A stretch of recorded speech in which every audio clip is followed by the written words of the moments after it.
कर बाकी बयानों को देखकर को पता चल ही गया होगा और कोई इस चीज़ से अनिवार्य नहीं। जब से नीट पीजी का रिजल्ट आया है एक शॉक लग चुका है। नीट जो ओपन मेरिट के स्टूडेंट हैं वजह आप पूछेंगे क्यों, क्योंकि पहले एक टाइम था 2018-19 जब हमारे पास 70% अराउंड सीट्स होती थी और डिफरेंट जो ओपन स्टूडेंट थे उनको अपना फ्यूचर आगे सिक्योर दिखता था। बट अगर आप आज की बात करेंगे it's very unjust nature of this reservation policy कि सिर्फ 30% सीट रखी गई हैं।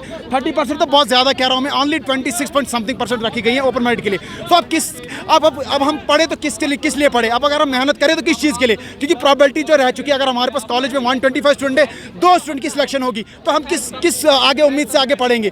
हम ये चाहते हैं कि let the competition be fair, that there be no reservation policy रखो बट इसको रैशनलाइज करो। जो SRO 49 उसको रिस्टोर करो, रूल 17 को प्लीज़ प्लीज़ प्लीज़ इरेडिकेट कर दीजिए। तो इसलिए आज अगर ओला साहब हमारे साथ जुड़ चुके हैं तो हम इनका बहुत ज़्यादा शुक्र अदा करते हैं। आपको लगता है कि जो एग्जिस्टिंग गवर्नमेंट JKNC है यहाँ पे वो फेल हो चुके हैं, वो इस मसले को लेके? देखिए ये आपको इसी बात से पता चल रहा है कि सेम गवर्नमेंट का बंदा जो हमारे पास MP है, रेस्पेक्टेड MP, वो है पर सेम गवर्नमेंट के अगेंस्ट जो प्रोटेस्ट करने आए हैं यहाँ पर। क्या आपको लगता है वो भी कहीं ना कहीं ये समझ रहा है कि JKNC जो है काम नहीं कर रही है? बिल्कुल, अभी तक तो फेलियर ही लग रहा है। अभी तक की बात करेंगे, इस वक्त की बात करें, इट इज टोटल फेलियर। इसके बाद अगर आगे देखेंगे वो हम आगे क्या करेंगे उमर साहब, वो आप आगे देखने वाली बात है। अभी तक की बात करें टोटल फेलियर।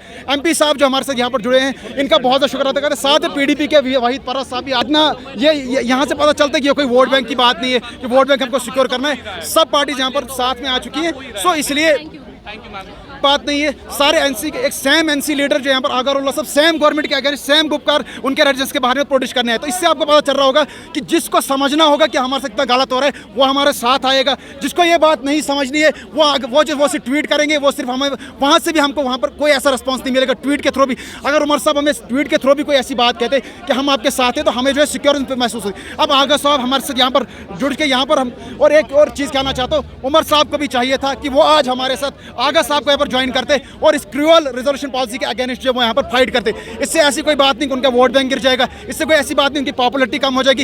एक हक की लड़ाई लड़ेंगे तो यहाँ भी उनको लोग कामयाब करेंगे और अल्लाह ताला आखिरत में भी उनको क्या करेगा, कामयाब करेगा। So what the present day government is doing, it's just unjust.